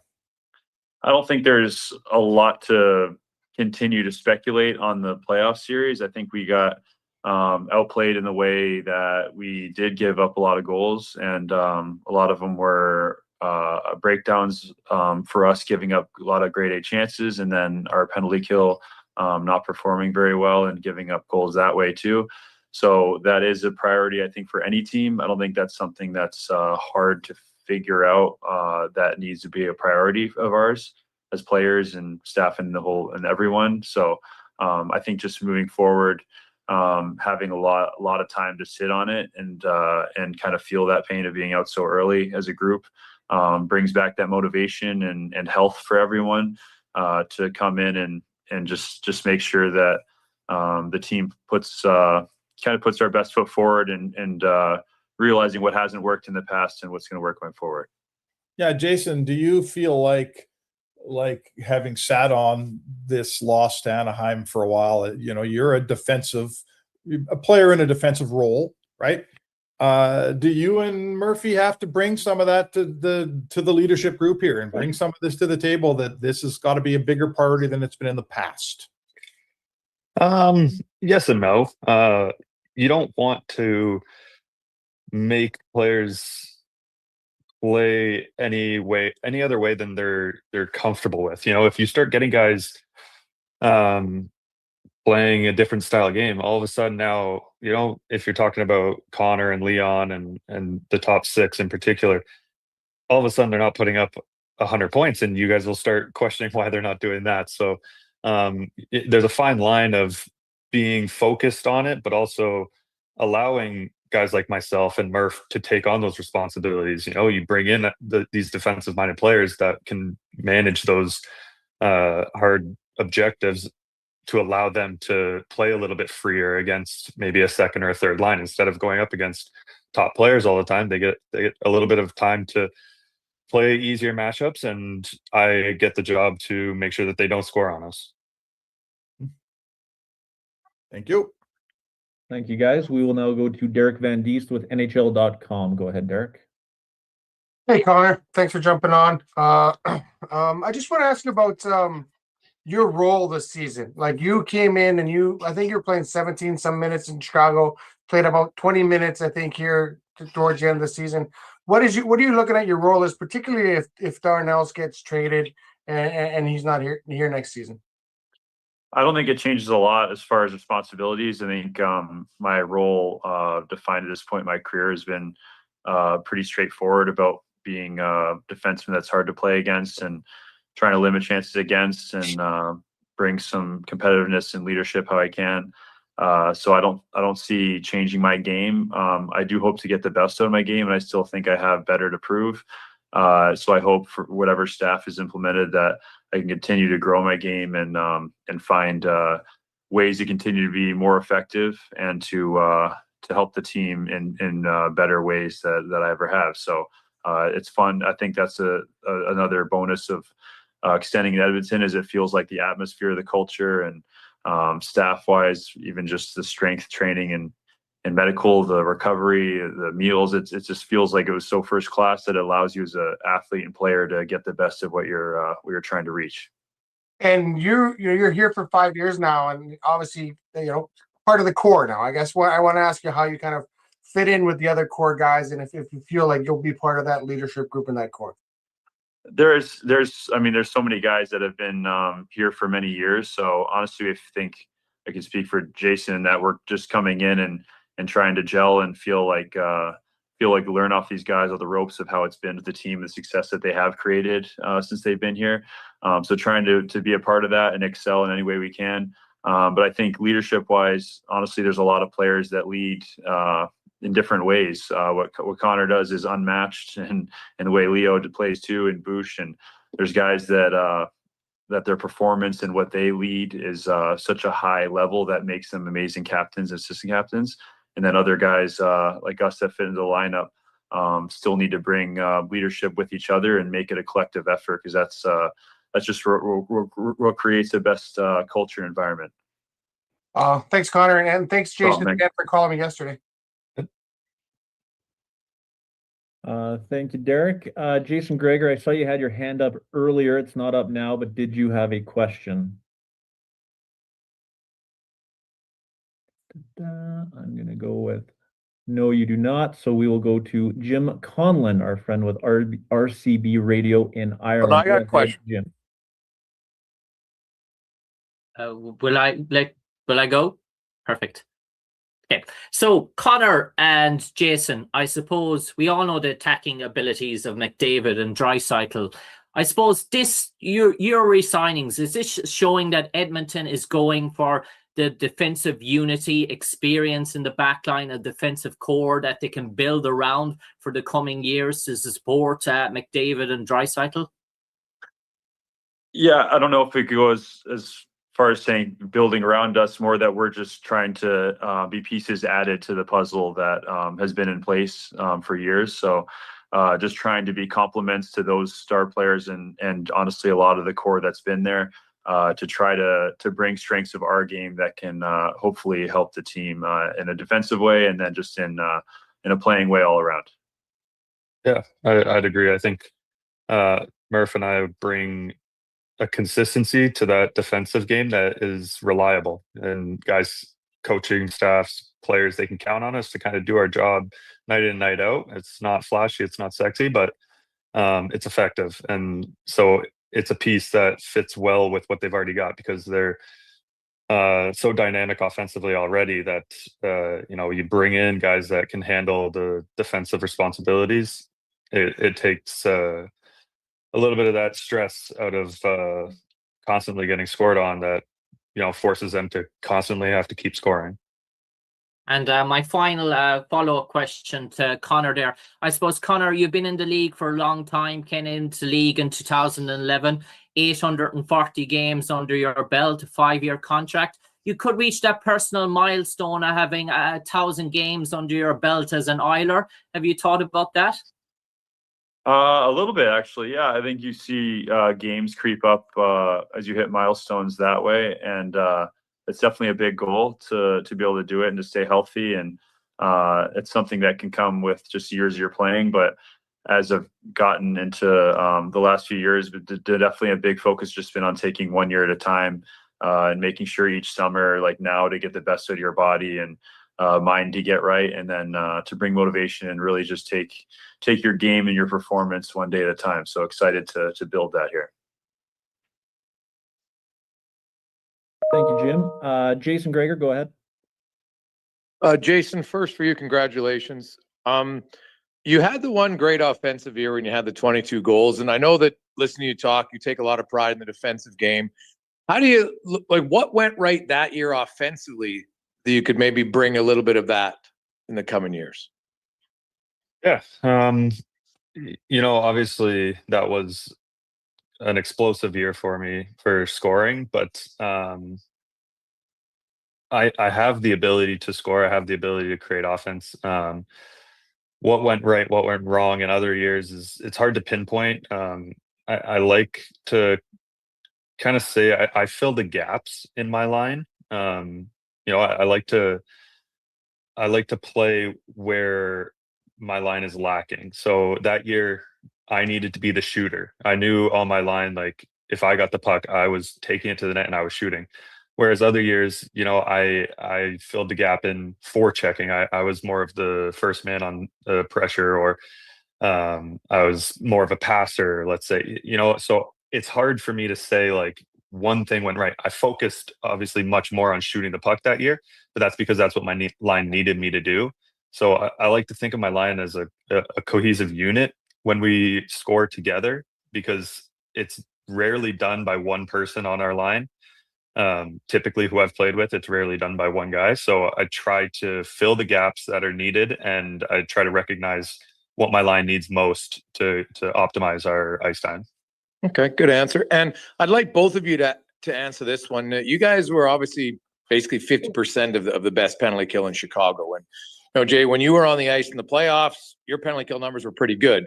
I know it's a small sample size, but overall the penalty kill has been an area for the last few years in Edmonton, especially in the playoffs, even not where it wants to be. So having watched it and played it, what would you guys like to see, or what do you think the PK in Edmonton needs to do different next year to be more effective and consistent? Go ahead, Dickie. That's a hard question. I think, you look at different teams and different systems and what works. And, Carolina plays an all-out press. All four guys are constantly going the whole time, and they're the gold standard right now because they just won the Stanley Cup. So would that system necessarily work for us? Would it work for another team? Maybe not. It's really important that as a group of PKers and whoever might be out there on the kill, there's going to be guys that rotate in and out that aren't consistent. But as the core group of PKers, it's important that with the coaching staff, we put together a plan that works best for the players, because you can implement a system that doesn't make sense for the guys that you have on the ice, and it's not going to work. So it's important that everybody has feedback on what feels right, what they feel like they're opening up, and what's getting exposed. So biggest thing is to communicate with the coaches and the players that, hey, this doesn't feel right, or this is what's been working and what I like to do, and these are my tendencies and how it fits in with this system. I've played all kinds of, I started with the top down press. I went to a diamond in Chicago, and then we went to more of a hybrid press down with a diamond in Chicago there at the last year with Blash. So it's not that one system works, it's that the system needs to fit the players. Yeah, and I'll add on to that a little bit about I think having guys like a group of consistent players, like you said, in Chicago, we had 4 of us that were killing together every penalty kill. So just to have kind of some chemistry, and then being able to build momentum. Once you get takes a little bit to start a season with a group of guys. And that's why it was tough when we got there with mixing up our kills with adding players. You want to build momentum through the details the coaches are bringing. And then you ride that and you just gain that confidence between the goalie and the players on positioning and angles. And you end up getting saves where you should have gotten scored on because goalies know where you're standing. And you end up getting confidence when you make a mistake because you trust it's not going to happen again and your teammates. So there's a little bit of momentum. And I've heard talking with some guys, Eki and Bush and even Stu coaching about the playoffs. I don't know if it was last year or the year before. They said they went on a crazy run and they didn't get scored on. So just to have that momentum, I think, is big. And gaining confidence in each other, I think, will be a big thing to start the season with whatever sort of system that we're trying to consistently build with. Awesome. Thank you. No problem. Okay, I don't see any other hands up. I'll give it a few seconds if anybody does have a last second question, but does not look like that is the case. So thank you to Connor and Jason for joining us, and thank you to all of you for jumping on here this afternoon. Great little media avail. Connor Murphy and Jason Dickinson with local media talking about their roles, congratulating them on the contracts and looking forward to their time in Edmonton. I especially was enjoyed the insight into how somebody new to the team could quickly get comfortable. It was mentioned a little child, and the families fit in, and there was a comfort level. And sometimes maybe we overlook that about, these are folks who are young family men, and those things are vital to them. And you can never, overestimate that. I think that's a big deal. So it's good to know that there's a good environment that they are in. And I see Jason Krueger wandering in with his dustpan. That's a very nice T-shirt, Jason. I like it. Very solid. Yeah, my son gave it to me for Father's Day last year. Nice. Very nice. We don't have a camera on you yet. It's all good, buddy. Are you able to sit for a couple of minutes and then we'll have you on with a camera? Well, maybe better without. I don't know. I liked your questions. Why don't we tease that and come back right after this? This is the Lowdown with Lowetide, brought to you by Wolf GMC Buick. Cattail Crossing Golf and Winter Club. Fun and friendly with morning rates Monday to Thursday. Just $65 for 18 holes.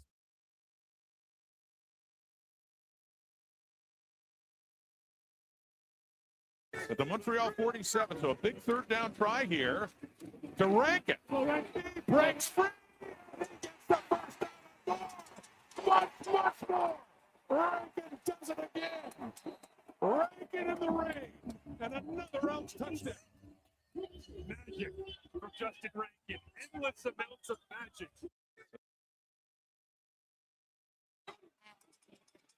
Trying to get to 2-0 if they can get into the end zone. Taking the Rankin. Fujiano keeps it. Touchdown.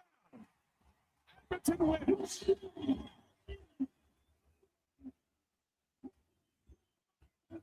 And Davis Alexander is. Trigger an attack here with Almada. Medina coming out on the outside.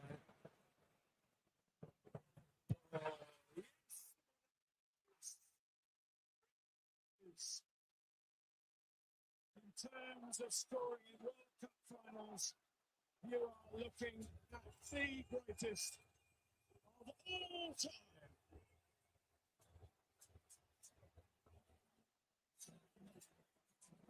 Number 17 for the great number 10.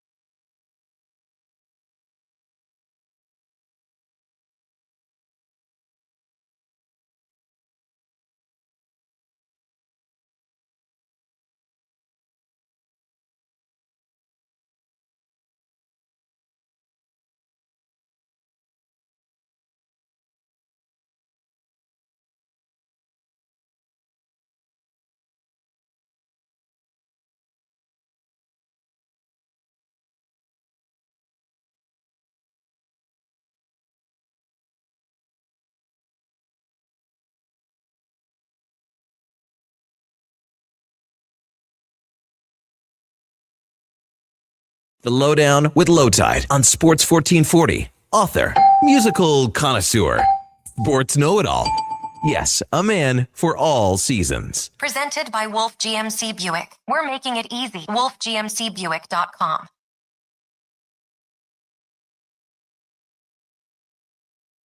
Once you got up there, of course, it's fun. You? I guess you're not a father, but see your dad? I hope. Yeah, saw him. Oh, there he is.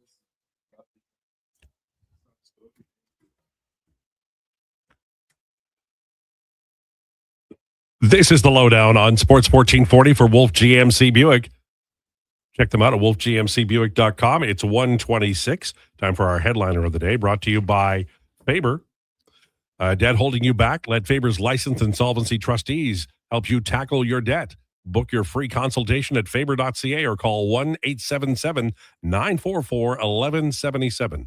That's 1-877-944-1177. Joined now by Jason Krueger. How are you? Al, I'm great. You? I am well. I'm pretty impressed by the AAV on this. Obviously, the nurse trade will impact how much money the Oilers have left, but I think they did pretty good business on both Connor Murphy and Jason Dickinson. Yeah, I know some people say term's always going to be an issue for the vast majority of players when they're 29 plus. That's just the reality of it. Unless you can get a guy, if you want an impact player, which is usually a top 3 center and a second pair defenseman, you're going to pay term. Like I'm trying to think of the last time somebody didn't get at least 4 or 5 years who was a pending free agent at that point. So Dickinson, I thought his AAVs came in a little bit lower than I was expecting. So that's good for Edmonton. Murphy, I thought would be right around $4 million. So that's where it's at. Murphy, I guess he's going to start with Wallman at this stage. If Darnell Nurse is getting traded, we'll see, kind of what the pairings are going to be like. Maybe like as it goes, eventually Matthias Ekholm's not a top pair defense. He's not going to play that many minutes. I don't know when that's going to happen, but eventually it'll subside a little bit. And I wouldn't be surprised if we saw a little bit of that this year. So it does, the Oilers still, they need another left defenseman. We're assuming Darnell Nurse gets traded. So they're going to need a left defenseman. But if you look at their forward group right now, who their top 3 centers are. That's locked in, right? I think Nugent Hopkins is now a winger, except for the times where maybe you want to play Draisaitl with McDavid. Yeah. I know that was talked about at the end of the season. I'm still not a big fan of that idea personally. I don't love it, but it's a check down when you need a goal late. Yeah. Oh, if you want to do it late in games, I have no problem with it. But if you have to play them together, to me, that illustrates that those two don't understand what's best for the team. Right. That's how I would look at it. Or you're so loaded that it doesn't matter where you play them because you've got a second and third line center or, that top sure. three. I don't think Nuge is a second line center anymore. I love him. No, I think he's probably now with Dickinson. He's your third line left winger. Right. And probably right now, when you look at the roster to start, it might be Trent Frederick. Yeah. And then they'll go from there and we'll see what happens in camp and injuries and who else they sign. But if you're asking me today, if I look on paper and, you've got Hyman and Hyman and Savoy and Howard and Podkolzin with McDavid and Draisaitl, that's your top 6. Then I have Nugent Hopkins, Frederick, Dickinson in your top 9. And, there's Doc, there's Szymanski, there's Janmark. Yeah. Those are some of the other guys in the mix. And they'll obviously still sign another forward, right? Like maybe they bring back Curtis Lazar. I don't think so. Or maybe Kapanen pulls a Brett Kulak and looks around in free agency and realizes that, hey, man, things are pretty good in Edmonton, so I'll come here. So that's kind of where I see it. But I think their forwards are pretty much set overall as far as where they play is now up for grabs. Yeah. And it's, one good thing. I mean, I looked at we've all looked at the free agent list and maybe that also speaks to the what I think are pretty, good value contracts in terms of how much they paid. Not a lot out there, certainly for centers, but also for right defensemen. The Oilers solved some real problems in some areas that it's not like a long list of players who were eligible to play there in free agency. Yeah, that's why, I think we'll see some more trades, not just in Edmonton, but just across the NHL. You're going to see some significant trades. And, the Oilers roster on October 1st isn't going to be the roster that they go in the playoffs with. No. Next up will be Mike Babcock. All indications are that he will be named soon. I would expect a press conference tomorrow. Okay. And then that's going to be followed. I just don't know when, by what we assume is a Darnell Nurse trade. Do you think this is a longer term thing, or do you feel like this might happen this week? Oh, they would love to.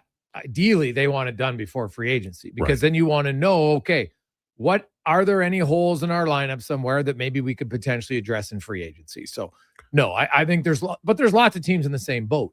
Yeah. That, starting Wednesday, starting today, they would like to make some deals, and then that moves in, I think, until next Tuesday. And now some would say, well, maybe they're going to wait and see, but there's not many left defensemen in free agency that teams will say, oh, we take those guy, and he's clearly a massive upgrade on Darnell Nurse. There's just not a ton of them. Now, some might say, hey, we could get the left defenseman and not have to give up anything. That's obviously what the balance is going to be here. And so we'll see how it plays out. But at this stage, I'd be surprised if we weren't talking about a Darnell Nurse trade by next Tuesday at the latest. I was interested in your question to Jason Dickinson about the year he scored 21 or 22 goals, and about him saying it was I was on a line where he's with Sam Lafferty and Athanasio at times, and along with Tyler Johnson. He felt like he was the shooter on the line, so he was going to the net and shooting the puck, and that he had a little more success. And I do think a year like that, or what was an outlier, it has something to do with the line you're on. But with respect to Chicago's roster, I think he will be playing with better wingers in Edmonton next year than he did last year. Well, yeah, we just listed their potential wingers, and who knows, they might add someone else, right? Yeah. Maybe I don't know what you're getting back in Darnell Nurse. I would hope it's an NHL player. I don't see Edmonton. Edmonton's not in the situation of Ottawa where they're just going to take 3 picks, right? No. Not saying Darnell Nurse will get you 3 first rounders. That's not what I'm saying. But I don't think they're going to just accept draft picks and a 19-year-old player. I think they would like at least one established NHL player in return. And I think you're going to have to. It's rare to just now. Florida took no money back, right? They just or gave out any money, I should say. But, they did, well, in a way they did, because they moved out Szymanski, who's probably going to get $3 million, right, as an RFA this year. So, and they freed up Bobrovsky's $10 million contract. So that did help them. But Florida, I'll be curious to see what they do. There's lots of teams, Al, that, we have lots of people are wondering if they're going to go after Connor Hellebuck or not. And I know a lot of people are getting upset about it, but I wonder if Florida overpaid a bit here for Brady Tkachuk. Well, he gave up 3 first-round picks. Yeah. For Brady, he's never had 80 points. Yeah. He's never even had 70 points. Yeah. I know they made the trade. I know why they made the trade, but they did give up a hell of a lot. Well, they gave up a hell of a lot. And hey, the NBA had their stretch of players where they felt, okay, we got power now, and you know what? We're going to decide where we go, and we're going to have the super teams. And the super teams didn't win a lot. No. Right? Obviously you won a bit, but they weren't inherently dominant, right? It was 50% with the Heat. And then now Golden State had already won before Kevin Durant came. So obviously adding him there was nice, but a lot of the other ones haven't worked, right? The Milwaukee Bucks weren't a super team. The Knicks weren't built as a super team. Hey, they made a pretty significant trade, and trades are allowed last I checked. So I know a lot of people are upset, oh my God, the NHL is going that way. And I'm like, they'll try it. And look at how Carolina just won.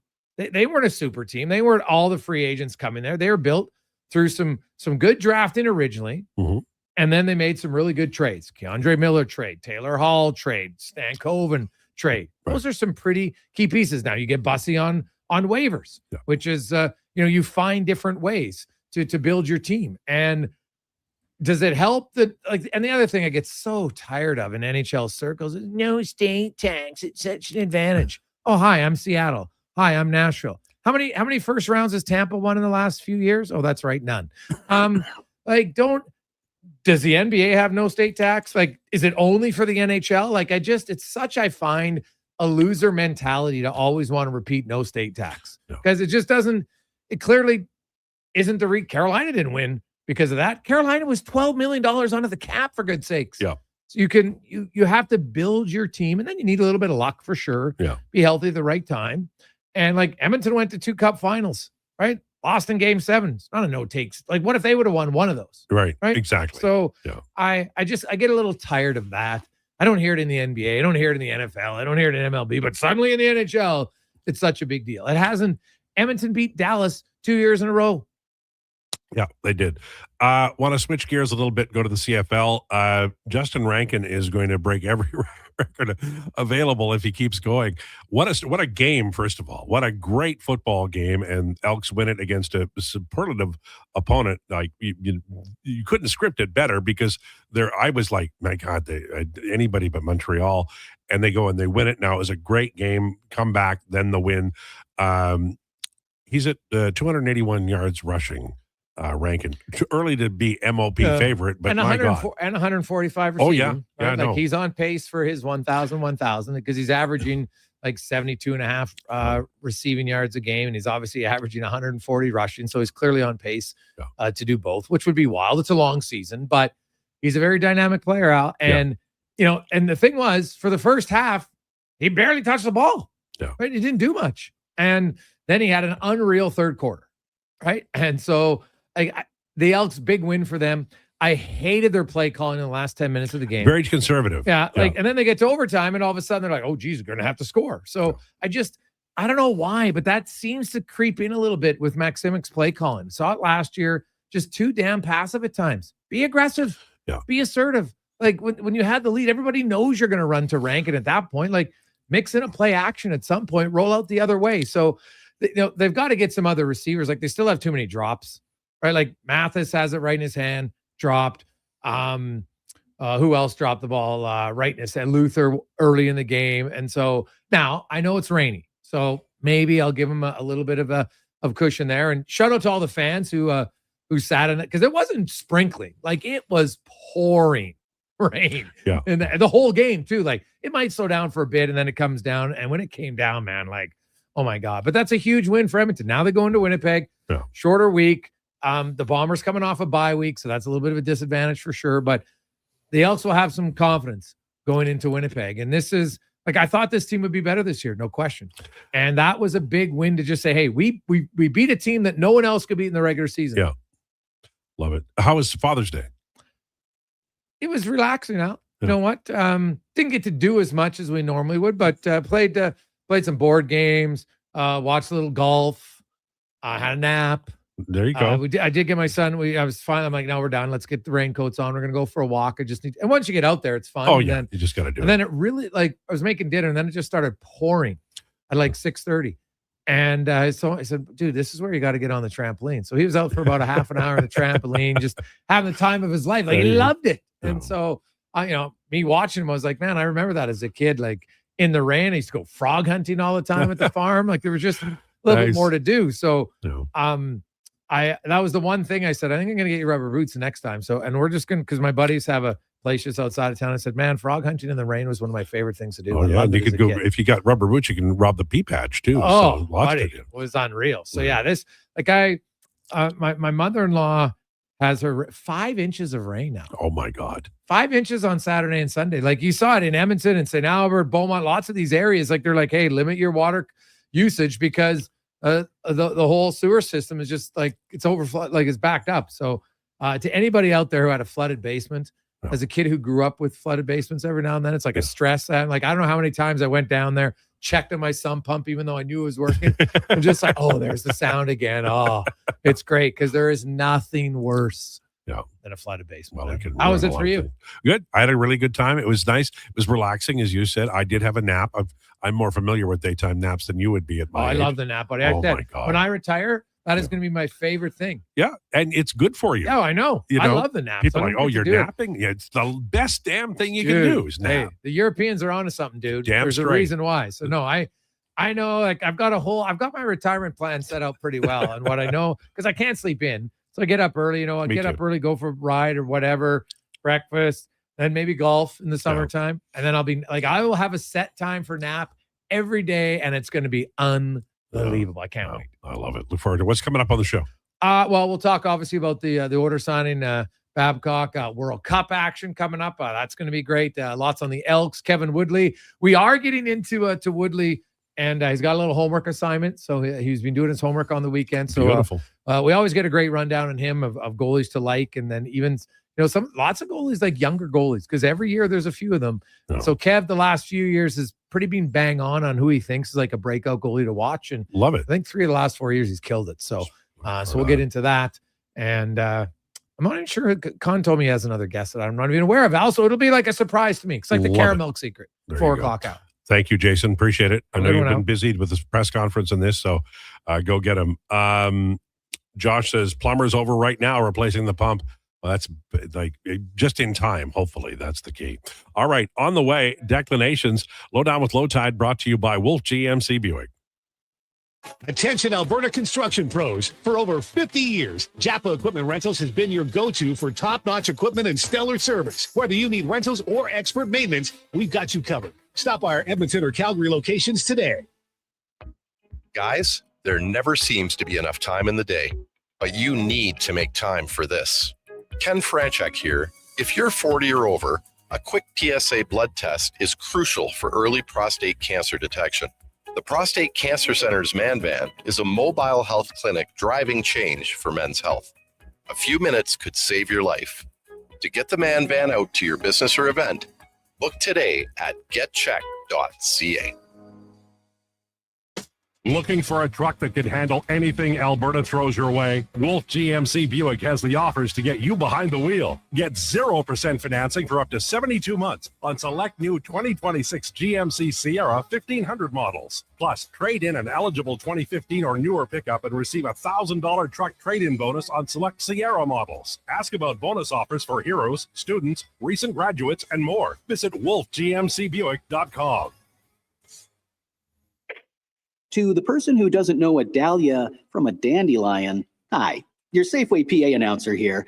Don't worry, that's our job. So enjoy our wide range of custom bouquets, build your own, and other seasonal options. Whether you know the names or not, that's the beauty of it. Whether you're celebrating a birthday, an anniversary, or just need a pop of color in the man cave, just say the occasion and our floral team will take care of the rest.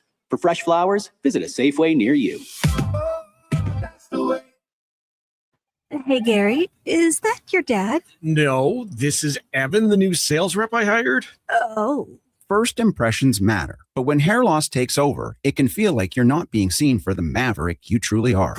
Hi, I'm Dr. Vance Elliott. At Advanced Hair and Skin Surgery, we know that hair loss is more than just a cosmetic issue. It's personal. Let's discuss all the cutting-edge options available so you can make a great impression every time. Book a free consultation today at drvanceelliott.com.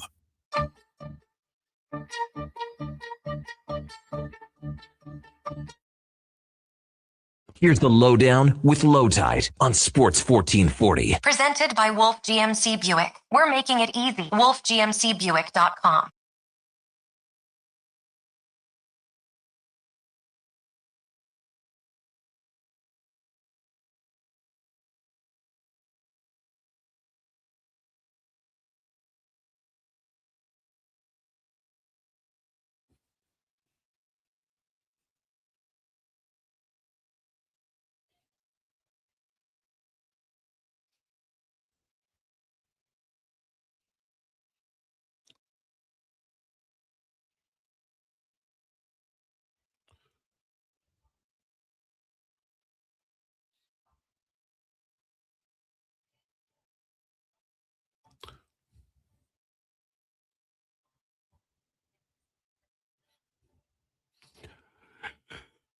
Lowdown with Lowetide on Sports 1440 for Wolf GMC Buick.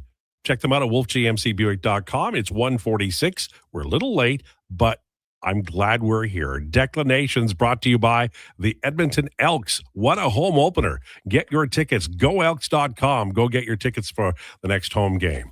And now, ladies and gentlemen, it's Declinations. Here is Declan Krueger. All right, let's talk a little UFC, talk a little FIFA World Cup, talk a little Edmonton Elks. A lot of good stuff going on here. First thing I want to talk about UFC this past weekend. Manel Kape is a guy. So for anyone who didn't watch, Manel Kape beat Kyoji Horiguchi via knockout in the third round. Got a little tired. He's 8-1 in his last 9 in the UFC. But he's funny because he came to the UFC and was knocking. He was knocking everybody out in Risen. Came to the UFC where there's USADA, and he kind of stopped knocking people out for his first 2 fights. Lost his first 2 fights. Then USADA goes away and all of a sudden he's on a 4-fight knockout streak and he's won 8 of his last 9 and he's grown tits. So it's a little bit like, now that the drug testing is gone, you're back to the guy we all thought you were. That's kind of interesting. Good fighter. Really exciting, super fun to watch in the flyweight division. Whoever won between him and Kyoji Horiguchi was going to win, was going to fight for the title. It ended up being him. Kyoji Horiguchi, also a guy who comes from Risen, really good fighter. I felt bad because this was kind of one I didn't have a lot of ammo for today in terms of UFC. It was just kind of a, it was a good main event, kind of a so-so card. Conor McGregor's going to be fighting Max Holloway in 2 weeks here. My favorite fighter, Rafael Fiziev, he's going to headline the next card out in Azerbaijan. That's a lot of fun. But we also have the World Cup going on. I feel like we don't talk about it enough. And it's just like, man, the event as a whole is so unbelievable, but what Lionel Messi does on that soccer pitch and what he did today, 2 goals, he becomes the all-time leading goal scorer. He's got 18 goals total. He has 5 goals in this group stage through 2 games. Cristiano Ronaldo has 8 in his career at the World Cup. That's crazy. So he is like, now it's going to be a tall task. I don't think he gets a hat trick in his next game, but like if he does, he will equal Cristiano Ronaldo's goal total in 6 World Cups from just this group stage. Obviously, ifs and buts are, what is the saying? Like if ifs and buts were candies and nuts, then every day would be El Strunkfest, wouldn't it? That's saying from The Office. Yeah, listen, like, so I don't know if it's going to come to pass, but this guy it's just like, it is such a privilege to go out there and watch this guy play soccer. Yeah, he's the best in the world. I posed to the text line, who is better at what they did respectively? Let's have the debate. Embrace debate. Lionel Messi at footy or Genghis Khan at conquering? So we talked about this a little bit before the show. Text us your opinion. 833-401-1440. We talked about this a little bit before the show. I think it's more impressive that Lionel Messi is better at soccer because soccer is, like quote unquote inherently good. And what Genghis Khan did was quote unquote inherently evil. And more people try to do good than try to do evil. So therefore, Messi had to become the best of a larger population pool. I'm not saying Genghis Khan wasn't extremely talented at what he did, but Lionel Messi, he takes the top spot for me. Okay, I understand where you're coming from, but would you say that because the people who do evil are so few, the fact that he was the best at it is more impressive? Because I don't want to list all the other evil people in history, but I got to roll with good here. Like what Lionel Messi does on that soccer pitch compared to, because here's the other thing, you can find kind of like a decent list of comparables and Messi still finds a way to blow them out of the water. Here's the thing. Did you see the goal he scored today? Yeah, the first one or the second one? It's like you go, okay, well, that's impossible. But he does that all the time. After a while, it's Messi. You know what's crazy about Lionel Messi? We thought he went to MLS as a 39-year-old because he was like washed up and just wanted to cash in on some of the Inter Miami money. Turns out he was just side questing. Turns out he's still actually one of the top 3 best players in the world, probably still the best because he's Lionel Messi. Good news, it's just guys. stupid. He's still goated with the sauce. Just ridiculous. My dad and I, we went to go watch the Canada game last Thursday, and we were talking about, I don't know, the sports writing and whatever, and he was talking about soccer and like analytics, and yes, it seems simple enough that you should like ball goes in net, but like there's something just like mystical about it. Like nobody really like, how do you just put it in? How do you get it past the guy? How do you get it through 11 people and then get it past a goaltender? Like it's so mystical, the idea of like scoring a goal in soccer. And Lionel Messi just does it better than everybody. And it's like at the point that he hit the ball today, there were obstructions. Yep. And they moved through traffic. If you do it once, you go, fluke, or even 3 times, but he's done it for how many years? Yeah, 19, 20. If I was a goaltender playing against Lionel Messi, I might let the ball go in because what an honor it would be to be scored on by Lionel Messi. There's a little bit of truth to that, right? Couldn't you also be like one of those goaltenders that didn't get scored on by Ovi? It's like, yeah, I played against Messi and he never got a goal against me. It's almost more impressive to be scored on because he's such a good dude about it too. Anyway, well, at least you can tell your kids, yeah, he scored on me. Scored on everybody. Exactly. The ammunition was a little light for Mama MMA today, as you guys can probably guess by the Genghis Khan versus Lionel Messi comparisons. But Lowetide, the Hockey Hall of Fame class. Did you want to talk about that at all? Well, do you want to get into it? It's kind of late. I thought we would leave it for tomorrow. Oh yeah, no, for sure we can do that. Shout out my guy Carey Price, though. Just have to say Well, what an awesome name, right? And there was, I don't think there was any question he was going to get in, right? Oh no, that guy's a certified first ballot Hall of Famer. I'll tell you what, though. Speaking of goalies, maybe it's just me. A little surprised by Pecorino. I was just so happy for Patrice Bergeron. Yeah, that shows how much they value both sides of the puck, and as they should. He's a Hall of Fame player because of what he did defensively. Yeah, Hockey Hall of Fame is like, people like the Baseball Hall of Fame is better. They don't have as many mistakes in the Baseball Hall of Fame, but the Hockey Hall of Fame is a blast. They don't have as many mistakes of letting people in, but they definitely have some mistakes of leaving people out. Have you been to the Hockey Hall of Fame? I have, yes. It's lovely, highly recommended, man. It is so good. It is so good. Nobody's objecting to Pecorino, are they? I was just surprised. I was a little like, maybe I'm just not the biggest Pecorino guy in the world. Right. Okay. Keith Kachuk, we're all okay with that. He doesn't no 100-point seasons, no individual awards, no cups, 5 All-Stars. Well, what about as a builder? He has 2 kids in the NHL. History's pretty kind to a guy who made a handful of all-star teams when every team gets a player, and that's all I'm going to say. He has 2 Stanley Cups by association. You're right. A fine point made by Josh. Good shooter. Yeah. I don't know. All right, now that you've brought up the Baseball Hall of Fame, I still cannot get over it. The biggest mistake of all time was not ripping away the Hall of Fame vote from whoever said Ichiro Suzuki was not a Hall of Famer. Yeah. The individual should never be able to vote on anything. Never be allowed to vote again because what do you mean he's not a Hall of Famer? Right. He voted no. Even on an online Twitter thing, he shouldn't be able to vote for it. Yeah, and Ichiro Suzuki's 10th at bat, he got a hit and went above 300 batting average for his career, and he never dropped below that again. Stupid stat. We obviously, I guess, got to wrap this up here, but I'll pitch this to you as baseball guys. For me, the Baseball Hall of Fame lost all its credibility when it didn't put Barry Bonds in. But he was juicing. I know, but That's still, the problem. No, but I'm with Declan on this. I agree. There's just too much evidence. He had a Hall of Fame career with Pittsburgh before he started doing roids. Yeah. And also, when the owners knew they were doing roids, then it's impossible to keep the players out. You can keep the owners out, but Selig can back out of the Hall of Fame anytime. But then they knew. It also raises the question of during the last 10 years or whatever, when they were banning illegal substances for pitchers, are they going to withhold those guys from the Hall of Fame, like a Garrett Cole? My guess is maybe. What about the sticky?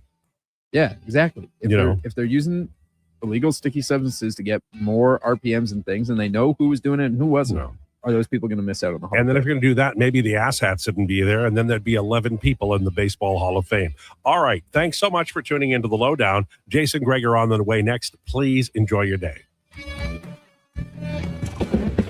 This is a Sports 1440 update. Brought to you by Sean Cunningham of Remax Real Estate. For your next move in the Edmonton or area, you can call or text Sean directly, 780-265-0165. The 2026 Hockey Hall of Fame class will include Patrice Bergeron, Brian Burke, Christy Curley, Carey Price, Pecorino, and Keith Kachuk. World Cup scores from earlier today saw Argentina over Austria 2-0. Lionel Messi scoring both goals to extend his all-time goal-scoring record at the World Cup to 18. France and Iraq up next at 3. Norway, Senegal at 6. Jordan, Algeria at 9. In the MLB, the Jays will go at 5:07, playing host to the Astros. You can hear that one on Sports 1440 AM dial only, and it will be Dylan Cease on the bump. And other news from around the sporting world, Trae Young to sign a 4-year, $212 million deal with the Wizards, while the Edmonton Oilers, as you heard on the show, retaining Connor Murphy on a 5-year, $20.5 million deal. I'm Declan Krueger. This has been a Sports 1440 update.